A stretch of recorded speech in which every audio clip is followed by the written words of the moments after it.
Go ahead and call this meeting to order. For all those who can, please rise for the Pledge of Allegiance. And Mr. Esco, will you lead us in the pledge? I pledge allegiance to the flag of the United States of America and to the republic for which it stands, one nation, under God, indivisible, with liberty and justice for all. Great, thank you.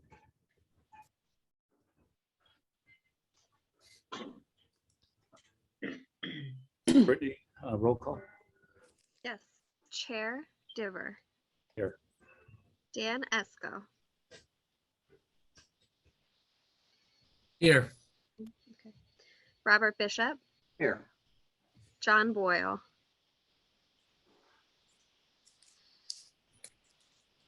I see his name is there. John, you're muted. I'm here, I guess. And Mark Strout looks absent or excused. He is excused. And we have Town Manager Thomas Hutchison. Here. Great, thank you, Brittany. Welcome. This next section is the public address to the board. This is the time when the public may address the board on any item listed on the meeting agenda or on any issue or matter of the town. If you intend on addressing the board at this time, we ask that you do the following. Please identify yourself by name, address, or the company institution you represent. The public address to the board segment will last no longer than 30 minutes. Please make your comments concise and try not to repeat statements made by others. Please address your comments to the board chair. Discussion or debate on any issue may not take place at this time. The chair or the designee may answer questions on procedural matters. Please be cordial and respectful of others. If anyone wishes to be recognized when the board discusses an agenda item, please make the request at this time. The board chair may grant this request. Address comments to the board chair and be concise. Thank you. Anyone? Mr. Locatell. Yes, thank you. My name is Dick Locatell. I live at Patricia Avenue in Dalton. I'm here to ask or invite the select board and members of the public to attend the public hearing of the school committee's budget for FY23. That meeting is particularly useful to town officials and the public because that's the best explanation of the budget, but it also allows officials and the public to address the school committee with their concerns or questions. And it helps if you hear the questions of other people. So I hope to see several of you at the meeting on February 17th. It's a remote meeting. Thank you. Dick, will you be sending out this link to that? I can, but it's also on, it's part of the agenda that's on the CBRSD website. Okay. Great, thank you, Mr. Locatell. Anyone else? Seeing none, we'll move to the appointment ratifications. Mr. Atkinson. Yes, first, I'm very pleased to offer Alyssa Machino as the Americans with Disabilities Act coordinator for the town, effective tomorrow through the end of the fiscal year. Alyssa expressed some interest in this, and I'm very pleased that she's willing to take it on. We're having a grant, a grant-funded self-evaluation and transition plan project that she's going to oversee. So that's a great thing that we have somebody volunteering to be the ADA coordinator for the town. And I would ask that you ratify her appointment. With that, is there a motion? Yes. I make a motion to appoint Alyssa Machino as the ADA coordinator effective February 8th, 2022 through June 30th, 2022. Second. Motion and second, any discussion? Hearing none, roll call vote. Sure. Joe Diver. Yes. Dan Esco. Yes. Robert Bishop. Yes. John Boyle. Yes. Great. With that, thank you, Alyssa, for taking on that role and function, and anything we can do to help you, certainly let us know. And but thank you for stepping into that. Really appreciate it. Thank you. Very important role for our town. Next one, Mr. Hutchinson. Yes, I am also very pleased to offer 3 members of the Memorial Day Committee, which had suffered in membership, and I'm glad that 2 of those members are here with us this evening, Kathy Grady and Bill Shabbat. Unfortunately, Ken Pease could not be with us tonight, but I would again ask for your ratification of the appointment of Kathy Grady and Bill Shabbat to the Memorial Day Committee with the same dates. And that appointment's also for Mr. Pease as well, correct? Yes, Okay, sorry. that's okay. Thank you. Is there a motion? Yes. I make a motion to appoint Ken Pease, Kathy Grady, and Bill Shabbat to the Memorial Day Committee effective February 8th, 2022 through June 30th, 2022. Second, Motion and second. Any discussion? Yeah, Mr. Chairman, I'd just like to say that there's no way you could get better people than the people that's been named for nomination. Thank you, Kathy. Bill, great to see you. Awesome. Thank you, Mr. Boyle. Any further discussion? Yeah, I second Mr. Boyle's comments. And I third, and I think there's a fourth for Mr. Esco probably coming up, right? most assuredly, yes. Absolutely. Roll call vote? Joe Diver, Yes, absolutely. Dan Esco, Yes. Robert Bishop, Yes. John Boyle. Yes, Fantastic. And thank you all for stepping into that role. And I can't wait to get back to the Memorial Day celebrations and getting back together as a community after this COVID settles down a bit too. But thank you all for your leadership and volunteer roles in this important committee. Thank you. Thank you, members of the board. Thank you. Yes, thank you. We're looking forward to it as well. Fantastic. We'll move to number 6 for the opera funds. Mr. Hutchinson. Yes, as I reported last time, there is now a new final rule for the American Rescue Plan Act, or ARPA, which gives the town a little bit shy of $2 million to distribute. Previously, the board has approved a strategy of using this for infrastructure improvements.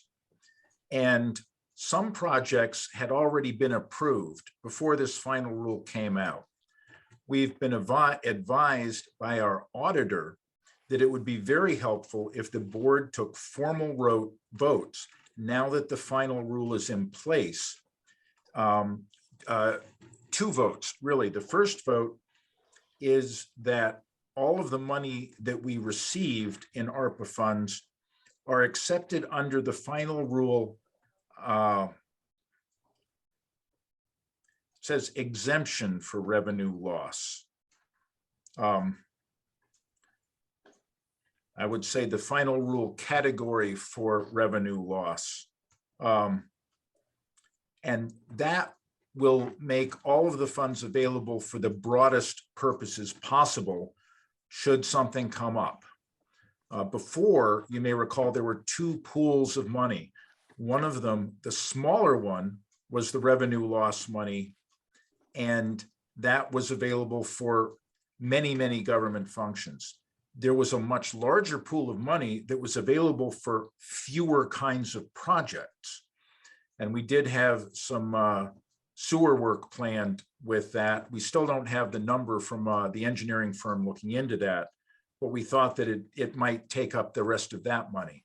That was our original plan. However, now that these funds are available for broader use, we will have much more flexibility if we first declare that all of the funds are accepted under the final rule category of revenue loss. And secondly, reapprove the projects already approved. There's also an additional expense of COVID tests for $2,880. I think that's And we have a figure for road engineering at $9,400 that I don't think was available earlier. So on the agenda, there are these 5 items. So if there could be a series of votes in which these were first, that all ARPA funds are accepted under the final rule category of revenue loss, and then votes approving the specific items. This will make it much easier in reporting our use of the grant funds, and it will give us more flexibility in spending those funds should we desire. Great, thank you. Is there any questions prior to the motions? I have a motion that we declare all $1,805,367 in ARPA funds accepted under the final rule exemption for revenue loss. So moved. Is there a second? Second. Motion is second. Any discussion? Hearing none, roll call vote. Joe Dever, Yes. Dan Esco, Yes. Robert Bishop, Yes. John Boyle, Yes.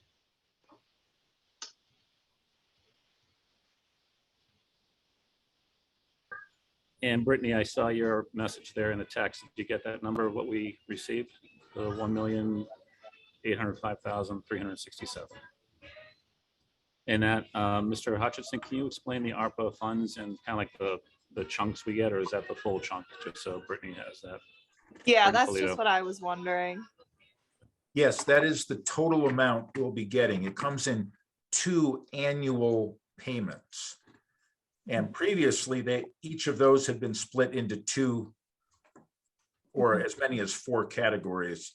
And now with this vote, they are all combined into the revenue loss category. The final rule allowed a ceiling of $10 million to be declared under revenue loss. Before it was much less. And now, so now we're free to have that whole amount. And also the calculation for revenue loss was quite complicated. But we would have had probably about 650 or 700,000 under that category. Now we have the whole amount, which can be used much more broadly. Ms. Hutchinson. And we'll just go Okay, down. thank you. Yep. We'll just go down the list of the motions. So Mr. Bishop, if you can walk us through that. Sure, I make a motion, we approve the highway excavator at the amount of $71,400. For a second. Second. Motion is second. Any discussion? Hearing none, roll call vote. Joe Dever, Yes. Dan Esco, Yes. Robert Bishop, Yes. John Boyle, Yes. And the next one? Make a motion, we approve the police department repeater in the amount of $53,815.35. For a second. Second. Motion is second. Any discussion? Hearing none, roll call vote. Joe Dever, Yes. Dan Esco, Yes. Robert Bishop, Yes. John Boyle, Yes. Next one, Mr. Bishop. And make a motion, we approve the COVID test in the amount of $2,880. Second. Second. Motion is second. Any discussion? Hearing none, roll call vote. Joe Dever, Yes. Dan Esco, Yes. Robert Bishop, Yes. John Boyle, Yes. The next one, Mr. Bishop. Okay, I make a motion, we approve the highway trailer in the amount of $12,700. Is there a second? Second. Yes. Second. Motion is second. Any discussion? Roll call vote. Joe Dever, Yes. Dan Esco, Yes. Robert Bishop, Yes. John Boyle, Yes. Great. I think that's all of them. Or do we have one more? Sorry, Mr. Bishop, I lost track. We may have skipped the road engineer. Okay, I make a motion, we approve the road engineering amount of $9,400. Is there a second? Second, Motion and second, any discussion? What was that amount for? $9,400. Oh, I don't see that on my sheet. Maybe it's a different, It's $9,400 in the agenda. It's not on the sheet because it was not previously approved. oh, I see. So the COVID tests were not previously approved either. That This just is- didn't make it onto Sandy's sheet yet. The attachment from Foresight Land Services, is this the engineering we're discussing? Yes. Okay, Oh, yes. okay. I just want to quickly look at this.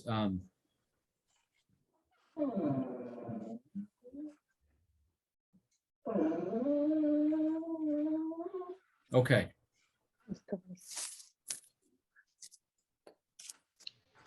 Okay, roll call vote. Joe Diver, Yes. Dan Esco, yes, Robert Bishop, Yes, John Boyle, yes,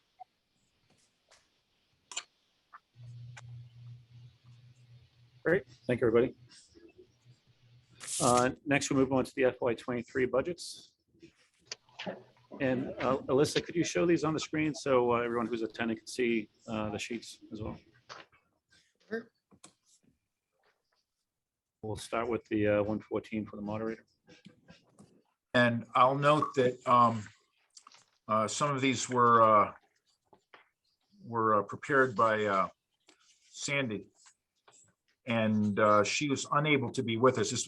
This is, I think, the only one in this batch that was prepared by Sandy. She's unable to be with us because she's flying out tomorrow morning, weather permitting, and will be not around for certainly for this meeting. She's going somewhere warm and fun, so.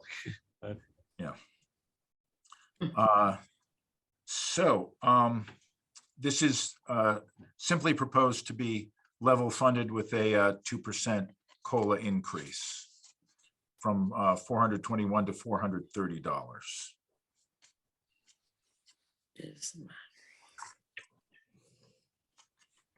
Mr. Chairman, can I ask a question before we embark on this endeavor?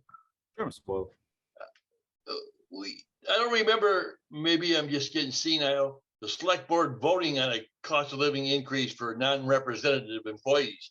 Yet here there is one in the budget.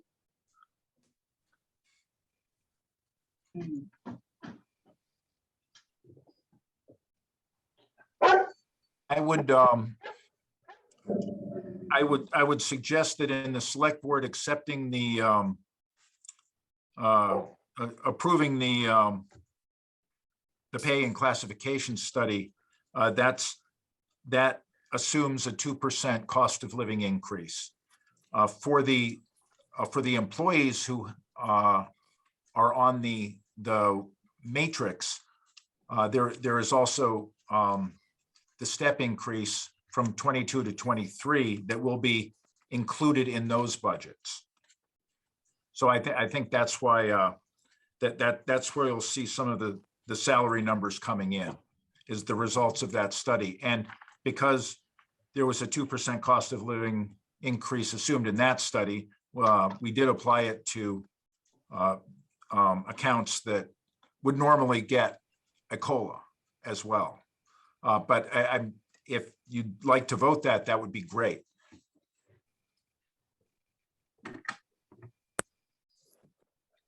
How can we vote it? It's not on the agenda. Well, it's you could do it for the budget, and we can talk about it for the next agenda. The budget is on the agenda, so that's just the explanation for that rise.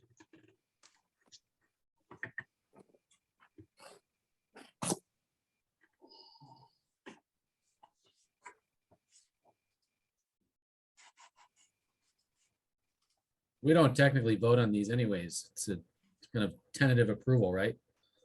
Yeah, that's correct. So Not accurate, Dan. The selectmen always voted straight up or down, a cost of living increase for the non-representative employees. And then Yeah, it's inserted in the budget, and we have not done that. I thought we voted for the 2% increase the last meeting. No, the only thing I remember last meeting was I suggested they made a motion to the effect that the town employees, non-represented, be given a 4% cost of living increase because the cost of living increase for last year and projected to be for this year is 7%. The board voted that down, and if I recall, that was the only action that was taken regarding the COLA. And then we voted a 2% COLA as part of the wage and classification vote. And you can vote it for each of these budgets as well.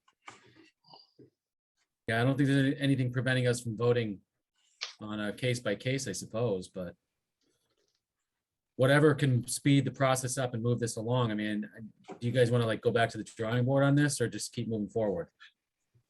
Yeah, we took a vote on the motion by Mr. Boyle last meeting, which was defeated, and then we accepted the pay classification report, which had the rest of the town manager's recommendations in that report, and that's what we voted and approved, which then feeds into this budget process.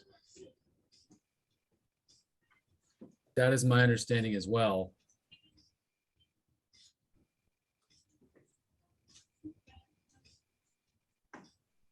Yes, the pay and classification study did include a 2% increase from the figures the new figures that were being used as the basis for the salary. What we've done in this budget is to apply that to someone who is stipended, who is not on the wage and the wage matrix. So you kept it consistent between your recommendation and pay classification to this process. Yes.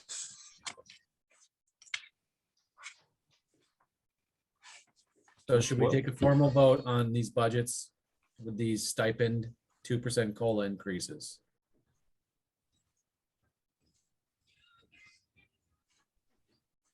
There's a motion.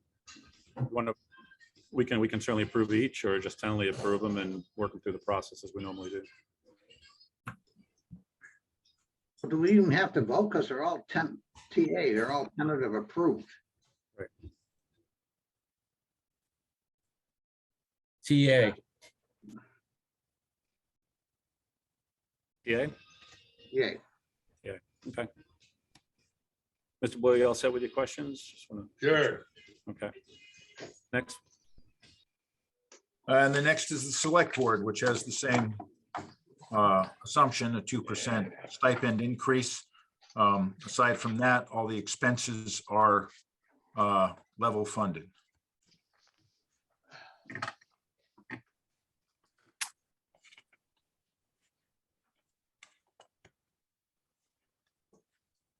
TA.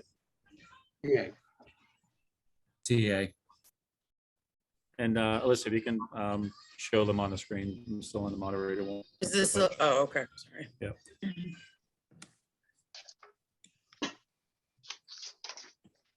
That's irritating.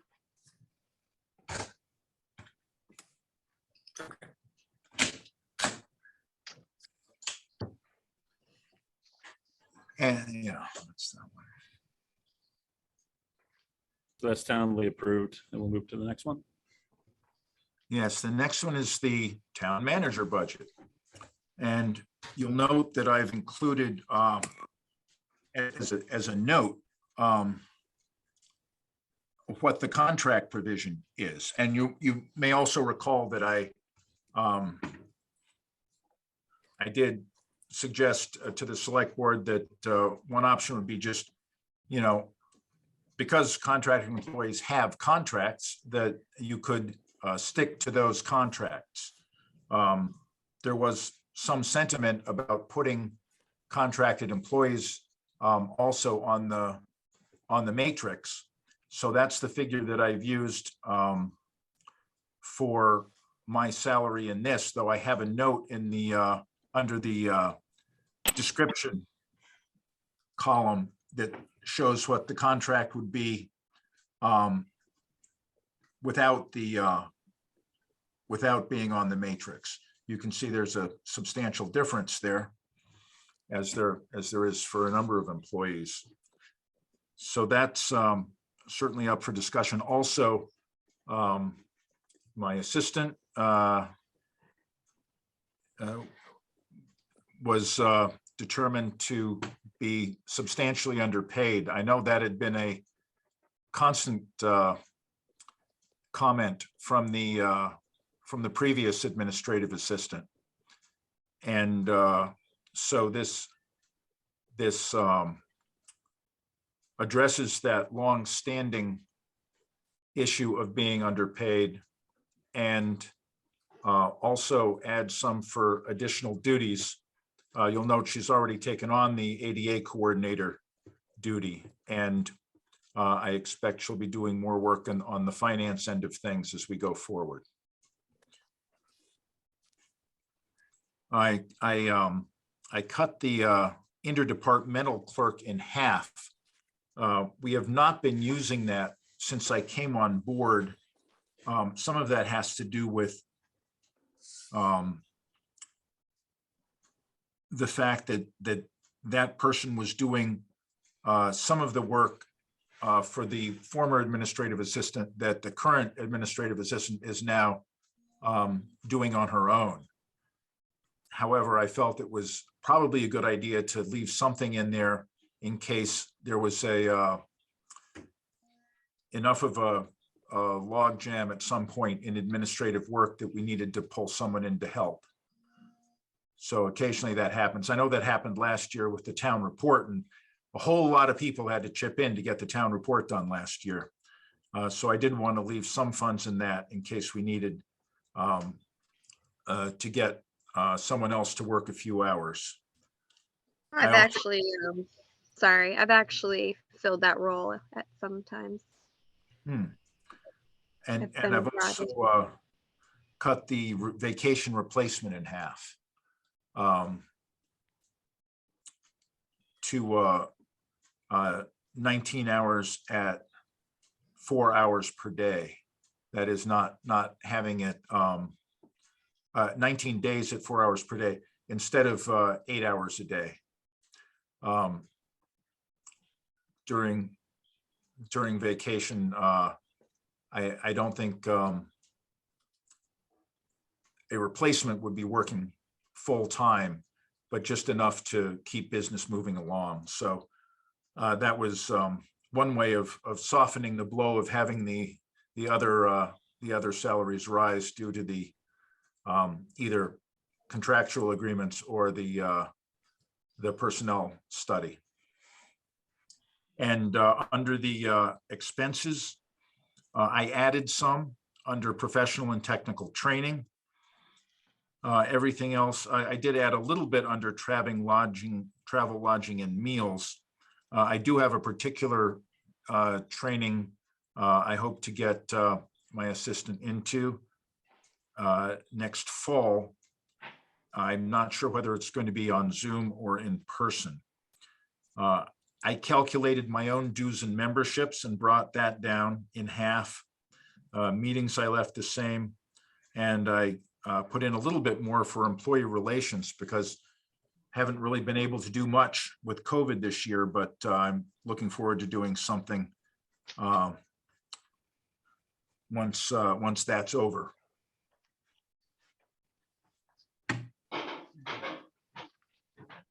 I have a couple of questions. I'm going to defer to the board. Any questions?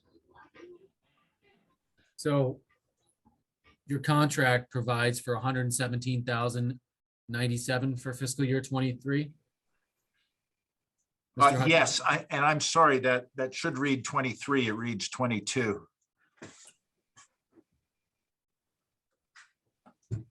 That's an error. It should be 23. Yes.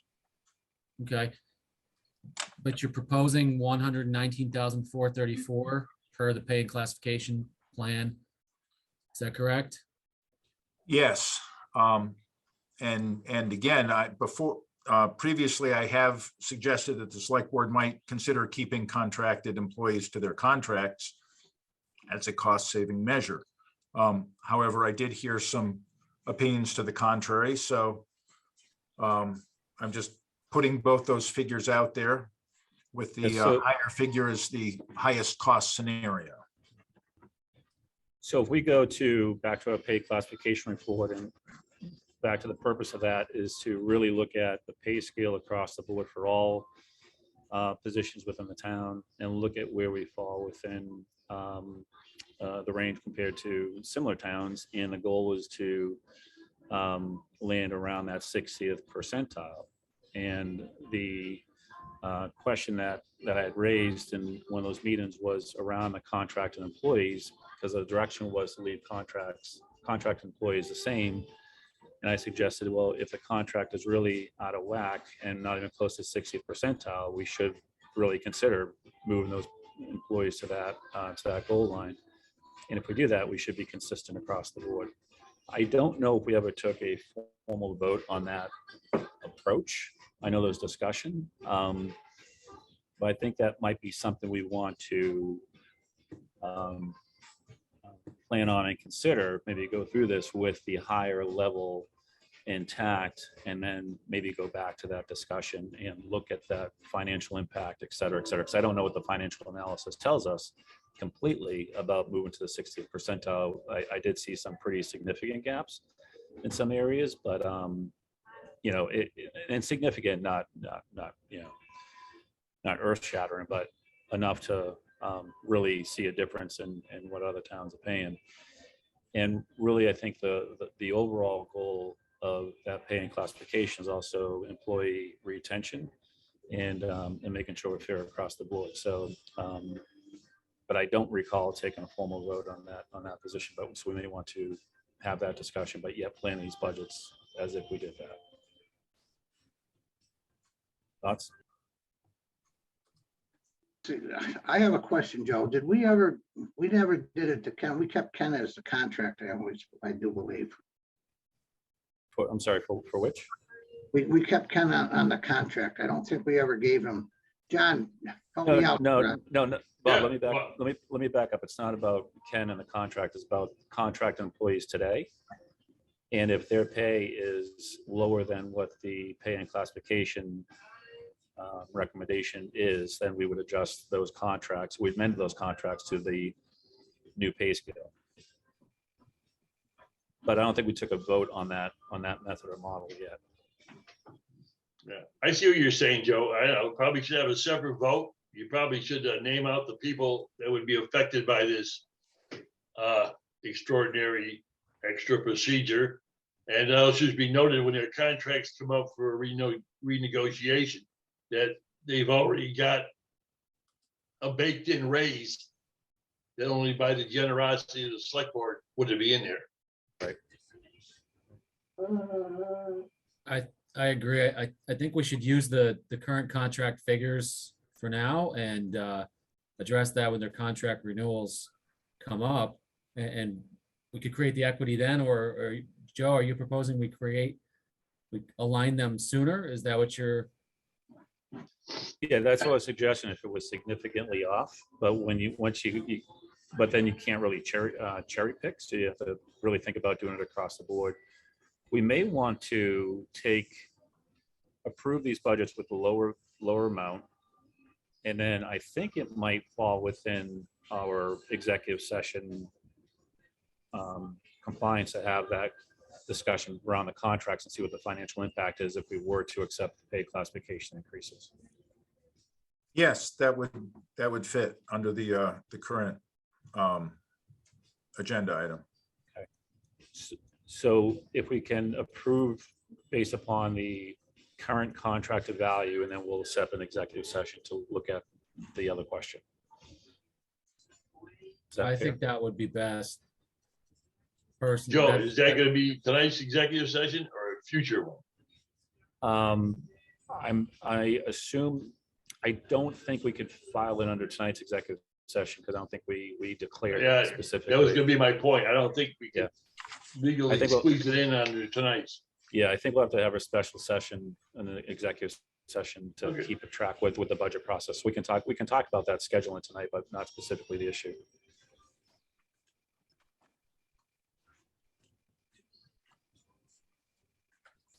So is there a TA on this with the adjustment to the current contract proposal or contracted value? Yeah, TA with the contract. Proposal. Yes. TA with the contracted salary increase for fiscal year 2023 for the town manager budget.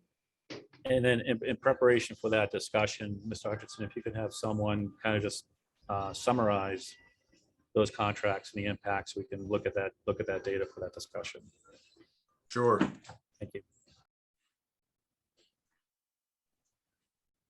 Okay, let's go to the next one.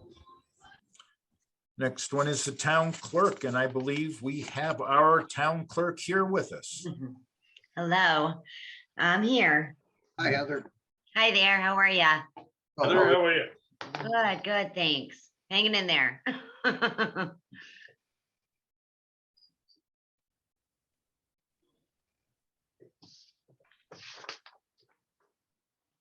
All righty, so this is the first of 3 budgets that I've been working on over the past couple of weeks. I think, well, full disclosure, everybody knows I've only been in the position for a few short weeks. So I did tap into Sandy's brain quite a few times. She was very kind and she met with me 2 or 3 times actually last week to discuss specific things. And I also met with Tom to go over some of it. So this is what we're proposing for the town clerk. This one is, there's not too much of a change, I guess. All of our expenses are completely level funded. We didn't go up on anything at all. And then the salaries for the town clerk, the assistant town clerk, and the vacation replacement pay all went up to go along with the new wage scale that we've been discussing. Those figures were actually provided to us like a week ago or so by Alyssa. So that's kind of where that one stands. Pretty straightforward, I think. Any questions or comments on that one? No, nice job for being in there such a short Yeah. time. Thank Great you. job. Thank you, Bob. I appreciate it. This looks good. TA from me on this one. TA also. Yeah, TA. Awesome. Thank you. Thank you very much.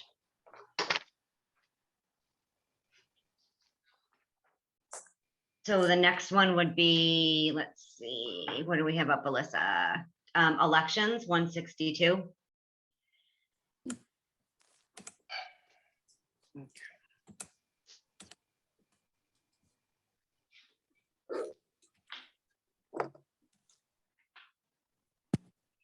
Thank you.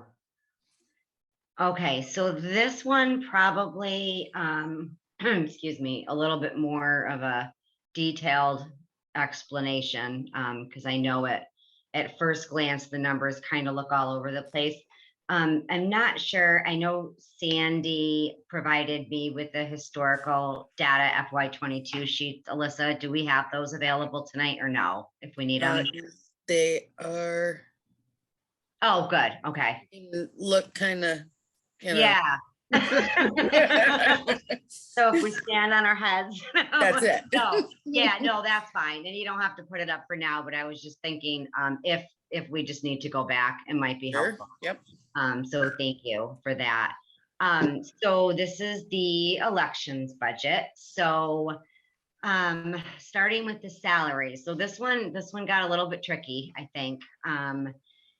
So I guess let's start off at the bottom, the checkers and the tellers and the ballot box attendant. So I've learned a lot about all of these positions, of course, with Michelle being a very kind and patient assistant that she is, and also working with Sandy. So we kind of started there, and it looks like in years past, those folks, the checkers and the tellers and the ballot box attendees, and there's quite a few of them.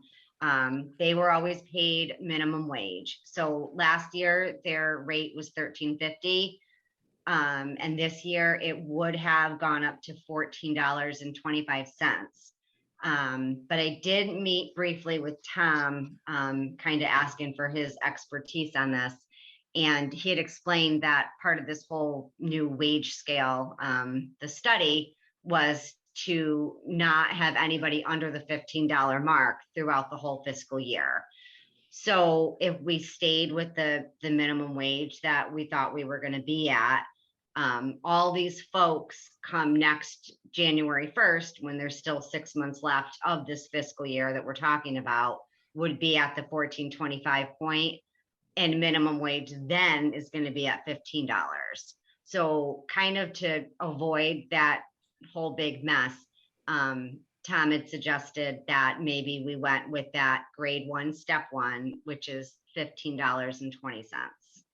So that's a little higher than the $14.25. Typically they just get minimum wage and that's what it is, but that would keep them just above the $15 point for the entire fiscal year. And that would also get their increase come next January 1st. Does that make sense? It's logical and it's cleaner, and Yes. it makes sense. Yeah. Yeah. Any questions from the board on that? No, I'd say PA. What are these Heather, just, positions? can I have one question? Sure, of course, John. Mr. Boyle? How many elections are there next year? So that's a big part of this too, John, and I'm glad that you asked that, because what you're looking at, when you look on the voted budget for FY 2022, when you go down the column and you see such a big increase in FY 2023, and that's kind of the key. So we are looking at 3 elections this year. The first election will be September 6th. The state actually just put that out this week. We knew it was going to be in September, but they're pretty sure we're going to go with September 6th. Then the second election will be in November. And then the final election will be next May. And that, of course, is our local election. So when you're looking at the voted budget for FY22, last year, we only had 1 election. And obviously the number of elections directly, I mean, that's where this big hit is. So, and it is every other year. So last year we had 1 election, just the local. This year we have 2 state and a local. Next year, we'll go back to only having the 1 local. So it's every other year that we kind of get bombed with 3 elections and 2 that are pretty big. So that kind of goes down the line into the expenses.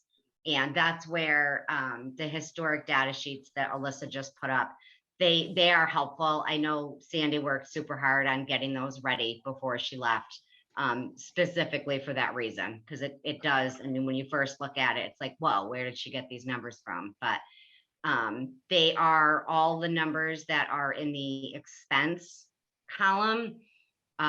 Those are all level funded from the last year that we had 3 elections, which was the year before last. So there's no increase at all, actually. It's just the fact that there's 3 elections. To go back up quickly in the salaries, we talked about the checkers and the tellers and the ballot box attendants. So it kind of like trickled down. So when we all agreed that we needed to bump up that minimum wage line to $15.20, we started doing 2% and 2% for the COLA. And then we realized that both the warden and the assistant warden were only making like 15-20 cents above what the checkers and tellers were then going to make. And the warden and the assistant warden are both, they both play very important roles in the election. They have a whole lot more responsibility than the checkers and tellers. And because they got such a big increase, it kind of needed to be adjusted up the line. So what you're looking at as far as the increases for the 2 top positions there, the warden and the assistant warden, Sandy and I did the math out 2 or 3 times. And it came out, the percent, it sounds big, was actually 12.6%. And upon Sandy's advice, she felt that those positions needed to be moved up to keep them in line, because it wouldn't be right to just give them such a small amount more than just the checkers and the tellers. So that's the increase that you're seeing there. And the police officer increase was also pretty big. So last year, the detail rate for the elections was like $56.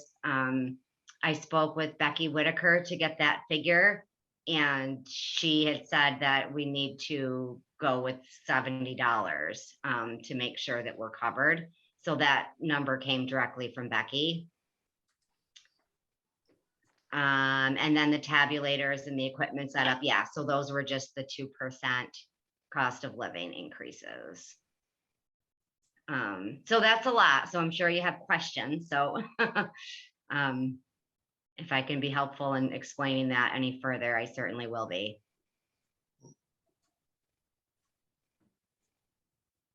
Any further questions? Yeah, Heather, Yes. not this calendar year, but next calendar year, 2024. Yeah. Will we have a extra special election thrown in, namely the presidential primary, in addition to the state primary, the state elections, and local elections? You're saying a second election for next year? I'm not sure what fiscal year it would be in, but we have a presidential primary in April. Okay, but that wouldn't that be? 2000 in the calendar year 2024. Yes. So that would be in possibly fiscal 23's budget. No, well, no, because this is fiscal 23's budget now that you're looking at. So we have a primary in September, a state primary. State primary. Right, yes. And this accounts for that election. Yep. But I'm asking about the presidential primary, traditionally in April of the even presidential election year. Right, so that'll be in 2024. Right. Not in this year, but yes. From what very little I've been able to learn about that, John, yes, I believe you're correct. Yep. Yeah, I don't think it's in this fiscal pay period, but I think it's the next one. That year we'll possibly have 4 elections. Yeah. Well, won't that be tons of fun? Yeah, I'm sure you'll figure it all out. Thank you for that. Yeah. So if 3 wasn't bad enough, we can look forward to a 4th. Yeah, presidential year. Yeah, no, you're right. You're right. That's something to take into account for sure. Yes. As Mr. Bull is asking a question, I'm doing some quick Googling here because I think that the question Mr. Bull has is that the primary for the presidential election, when does that fall? He had In suggested April. In April, so that's in our fiscal year 23. Right. That's what I was getting at, Joe. Yep. But I wasn't sure. Yeah, so Would it it will be, be- so that's really not for, it's a great point to make that we're gonna have an additional election in our FY. Would it be, well, no, okay. I don't think it would be, yeah, It'll it's not, It'll be calendar year 24. yeah. Yes, yeah, so, okay. So when we get there, we're just coming another election. Okay, I'm following the bouncing ball here, but a great Yeah. question, Mr. Boyle. Yep. Okay. Any further discussion? Hearing none, TA? Yeah, Yeah. Awesome, thank you. And then last, we have the Board of Registrars budget, so 163.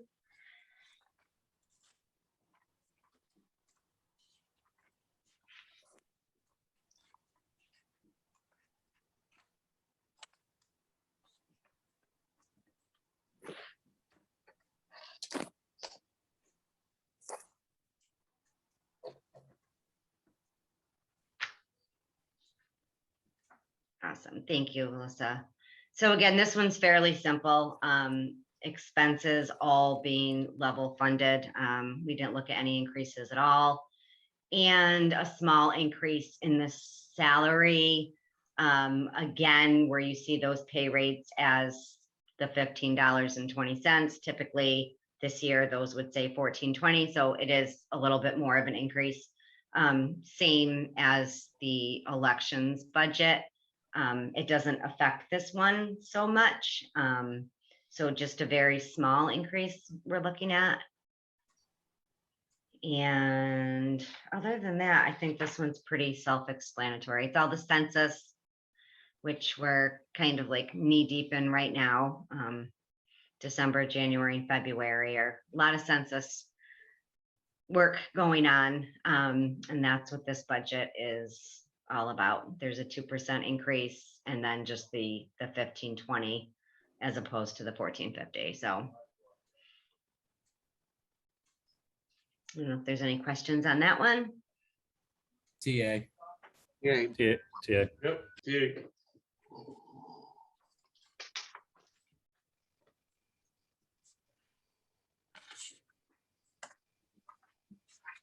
Great, thank you.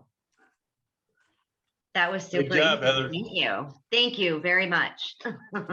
Thanks for Thank making it easy. I appreciate it. I was Thank you. really nervous. did fine. Thank you.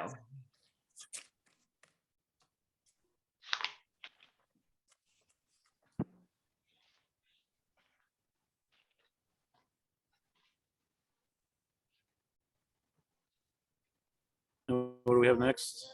We're all set with the budgets? What do we miss? That is it for the budgets for tonight. Thank you very much. Okay, Okay. awesome. Thank Great, you again. Thank you, Heather. Thank you all. So we'll move to number 8, the Beautification Commission, approve a proposed artwork for traffic control box outside of Town Hall. Yes, Alyssa, do you have that? What we learned is that the state does require the select board to take a vote to go ahead. And I don't know if anyone else wants to speak about that, but that is what is required. And for this particular grant. I think it's awesome. It's great.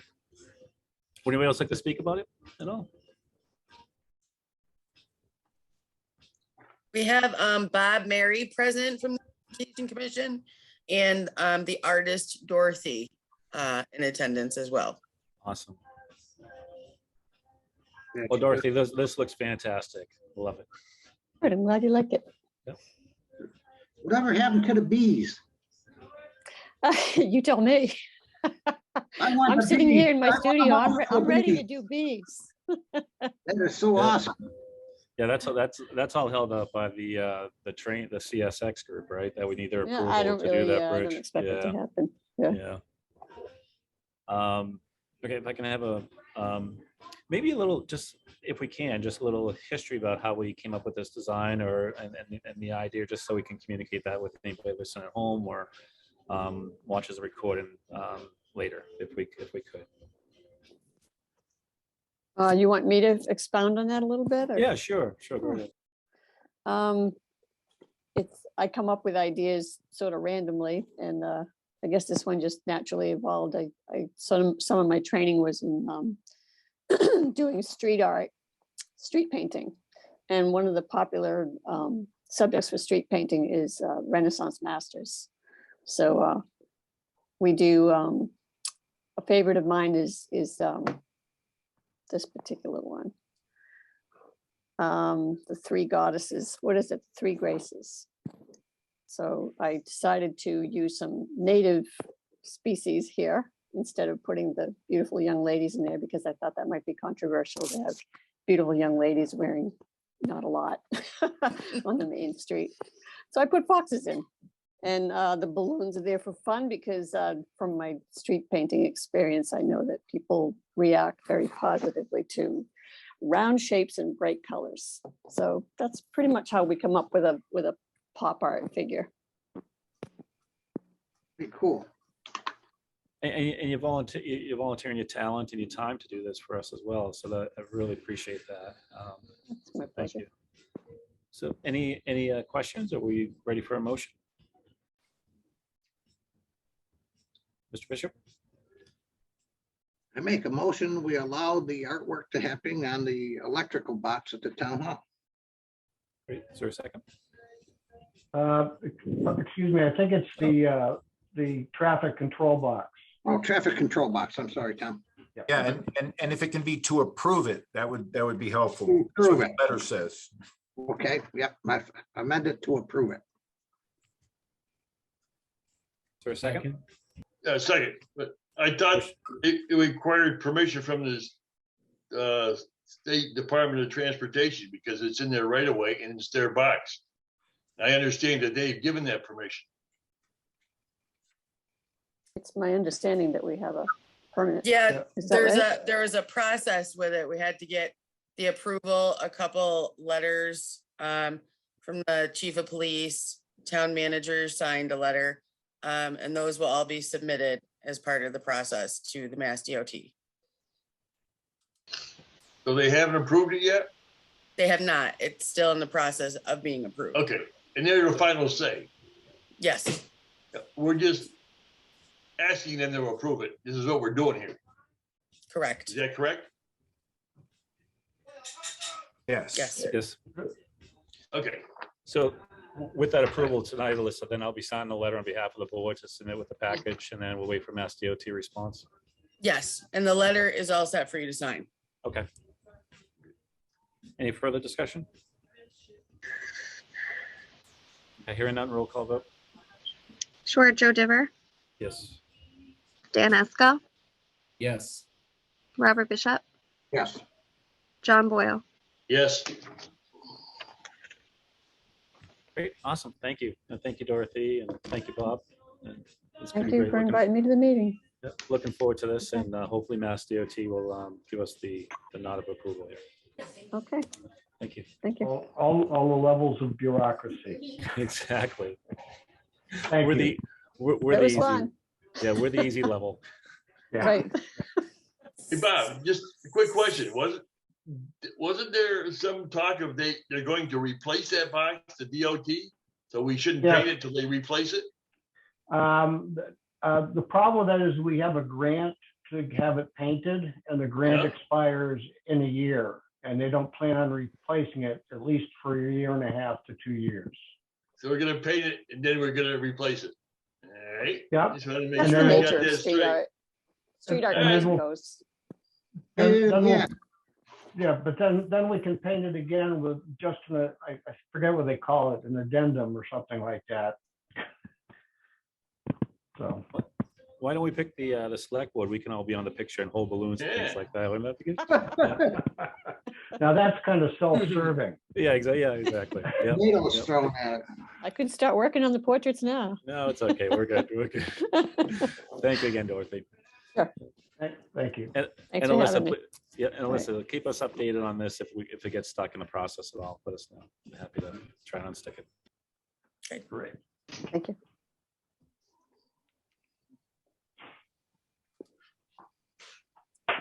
Great. Moving to town manager update. Yes, much of my work over the past 2 weeks has been in following through with the results of the personnel study, working with staff and folding the results into the negotiations for collective bargaining agreements we'll be discussing in executive session. I'll note again that lower paid staff generally benefit more from the study than higher paid staff, as the town paid less than minimum wage for a number of positions, a situation that is now adequately addressed. Of course, some staff feel that the study did not adequately reflect their responsibilities, and I'm dealing with those on an individual basis. Work with the transfer station has shifted from seeking a broad look at various haulers to developing a more limited contract with Casella, at least for the next contract cycle, as we develop our capacity for running the operation. We may not be able to bring down users' costs as quickly as we'd hoped, but we still hope that we will be able to do so during fiscal year 2023 and perhaps about 3 years after that, substantially lower the cost of using the transfer station while providing more services and not requiring additional town investment through taxes. Sorry, did I miss that we're pausing the RFP process? Is that what you said, Tom? Yes. And why is that? Since we're currently talking with Casella, I'm happy to answer board members' questions individually. I'd like to go, since we had an RFP proposal, I'd like to go back and have that on a future agenda and go through the detail. And if we need executive session because of contract negotiations, we can do that, but I'd like to understand the details of that. Okay. Pat Pettit has been managing the preparation of the bank building for use. Staff have toured the facility and been assigned places, some of which have changed due to staff input. We are closing in on a contractor for bad eviction, and I'm waiting for final contract approval for John Berry to redesign the renovation to focus on asbestos removal and do whatever else can be done with the funds available. We don't know how much of the original scope will be able to be accomplished due to the responsible but more expensive decision to solve the asbestos problem permanently by removing all of the asbestos-containing plaster. I've also seen space available at the CRA building next door on Main Street, and I'm waiting for a lease proposal from them for 2 office rooms, which should provide office space for the 3rd floor employees, the town planner, the Board of Health, and the building inspector. I had a kickoff meeting with the Berkshire Regional Planning Commission regarding their work through our Community Development Block Grant to complete a study based on the Americans with Disabilities Act, or ADA. This would include what's called a self-evaluation, that is, an evaluation not done by the state, but in this case by the BRPC, and an accompanying transition plan, which lays out the improvements to be made along with cost estimates. As I noted before, I'm very pleased that Alyssa Machino, my assistant, has agreed to take on the role of ADA coordinator for the town and oversee the project. Successful completion of the project will allow the town to apply for grants from the Mass Office on Disabilities, or MOD. MOD grants are usually 60-40, meaning the state pays 60% of the cost, but this still means we can make improvements at less than half the usual cost. And that's what I have for you this week. Great. Any questions? Great. Thank you, Mr. Hutchinson. Future agenda items.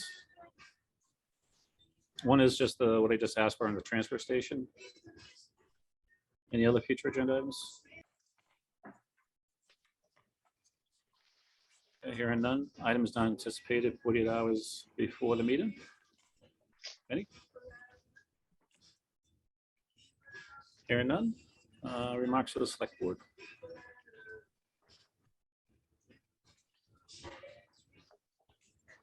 Hearing none, I'll move to the announcements. Dalton Police Department is reminding the citizens of Dalton of the winter parking ban, which is in effect from November 15, 2021 through April 15, 2022. There's no parking on streets between 1 a.m. and 6 a.m. Following committees have vacancies and are looking for volunteers: the ADA Committee, the Beautification Commission, the Cultural Council, Dalton Cable Advisory Committee, Dalton Development Industrial Commission, Dalton Green Committee, the Finance Committee, Stormwater Management Commission, Waste Management and Recycle Committee. If interested, please reach out to Alyssa Machino at the Town Manager's Office by calling 684-6111, extension 202, or email on amachino@dalton-mass.gov. More information can also be found on the town website, dalton-mass.ma.gov. Next meeting is scheduled to take place on Monday, February 14th, 2022, 7 p.m. in-person location, virtual to be determined. If I could have a motion to move to executive session and not to return to open session. Make a motion, we return to, go to executive session and not return to open session for reason number 2, to conduct strategy sessions in preparations for negotiations with non-union personnel, or to conduct collective bargaining sessions or contract negotiations with non-union personnel. And also for reason number 7, to comply with or act under the authority of any general or special law or federal grant and aid requirements. Motion and second. Roll call vote. Yep, Joe Dimmer, Yes. Dan Iska, Yes. Robert Bishop, Yes. John Boyle. Yes. Great. Excellent. And motion to, okay, we're moving to executive session. Perfect.